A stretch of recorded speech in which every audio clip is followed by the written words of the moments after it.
आप देख रहे हैं इंडिया 29 स्टेट्स न्यूज, बढ़ते हैं न्यूज की तरफ। అలాగే నేను ఈ 100 రోజుల్లో కూడా కీలకమైన ఆంధ్రప్రదేశ్లో పంచాయతీరాజ్ సంబంధించి గ్రామీణాభివృద్ధి శాఖ సాధించిన పురోగతి మీకు నేను తెలియజేసుకుంటాను. మూడంచెల స్థానిక సంస్థలకు నేరుగా 23-24 సంవత్సరానికి 15వ ఫైనాన్స్ కమిషన్ గ్రాంట్లు రెండో విడత కింద 998.62 కోట్లు విడుదలయ్యాయి. అదనంగా 24-25 ఆర్థిక సంవత్సరానికి ఒక 10 రోజుల క్రితమే తుఫాను ఆ సమయంలో 1076 కోట్ల ప్రతిపాదనలు సమర్పించబడ్డాయి.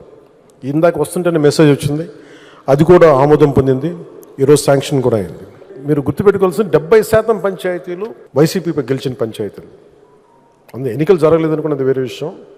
కానీ ఆ పంచాయతీలకు కూడా కూటమి ప్రభుత్వం తన మనాని భేదం చూడదు, మన పార్టీ తన పార్టీ అని చూడదు. అందరికీ సమానంగా మేము చూస్తామని, డబ్బులు కల్పిస్తామని అనటానికి చిన్న నిదర్శనమే స్వాతంత్ర దినోత్సవం మరియు గణతంత్ర దినోత్సవ వేడుకల కోసం గ్రామ పంచాయతీల వ్యయ పరిమితిని 5,000 జనాభా వరకు ఉన్న గ్రామ పంచాయతీలకు 10,000 రూపాయలు, 10,000 రూపాయల కంటే ఎక్కువ జనాభా ఉన్న వారికి 25,000 రూపాయలు పెంచడం అయింది. రాష్ట్ర వ్యాప్తంగా ఉన్న మొత్తం 13,326 గ్రామ పంచాయతీల్లో 23 ఆగస్టు 24న గ్రామ సభలు నిర్వహించి తిరిగి పంచాయతీలకి పునర్జీవనం కల్పించడం. ఈ గ్రామ సభలో సుమారు 1 కోటి మంది పైగా గ్రామస్తులు పాల్గొని ఒకటే రోజు 13,326 గ్రామ సభలు నిర్వహించడం ఆంధ్రప్రదేశ్ పంచాయతీరాజ్ మరి గ్రామీణాభివృద్ధి శాఖ అది ఒక బలమైన ప్రపంచ రికార్డుని సాధించింది. మన గవర్నమెంట్ ఆఫ్ ఇండియా ఈ పంచాయతీరాజ్ శాఖ కూడా ఆంధ్రప్రదేశ్ తాలూకు న్యూస్ని కట్ చేసి అక్టోబర్ 2న గాంధీ గారి జన్మదినం సందర్భంగా అన్ని దేశంలో మొత్తం గ్రామ సభలు మీరు చేయాలని మన ఆంధ్రప్రదేశ్ తాలూకు ఈ 13,326 గ్రామ పంచాయతీలని మనం ఒకటే రోజున ఎలా చేసాం, దీన్ని మీరు తీసుకోండి అన్నట్టుగా వాళ్ళు ఆర్టికల్ మరి పోస్ట్ చేసి మరీ పెట్టారు. 24-25 ఆర్థిక సంవత్సరానికి రాష్ట్రీయ గ్రామ స్వరాజ్ అభియాన్ కింద వాళ్ళ వార్షిక కార్యాచరణ ప్రణాళికను ఆంధ్రప్రదేశ్ రాష్ట్రానికి 215.80 కోట్ల బడ్జెట్తో కేంద్ర ప్రభుత్వం ఆమోదం పొందడమైంది.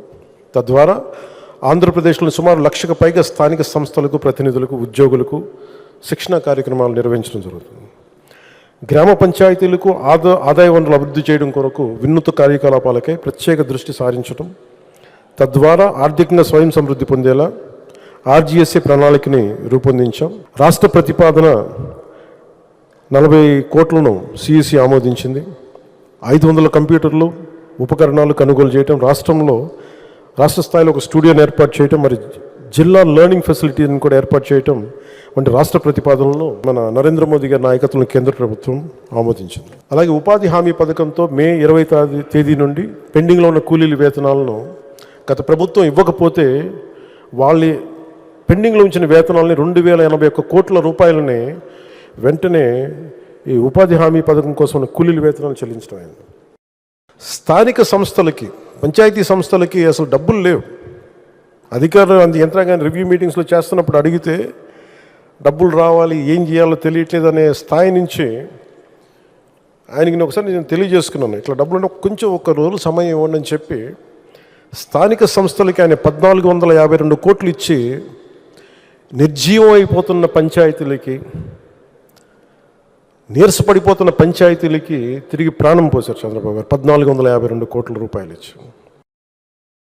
ఆగస్టు 23వ తారీఖు రాష్ట్ర వ్యాప్తంగా మునిపెన్నడు లేని విధంగా ఒకే రోజున గ్రామీణ సభ నిర్వహించని తెలుసు. అలాగే ఉపాధి హామీ పథకం ఈ ఆర్థిక సంవత్సరం సరిపడా 4,500 కోట్ల రూపాయల పనులకు గ్రామ సభలో ఆమోదం తీసుకోవటం అయింది. 46,745 ఎకరాల్లో ఉద్యానవన పంటల కొరకు మొక్కలు నాటడం జరిగింది. India 29 States News. Please support my channel, like, share and subscribe my channel.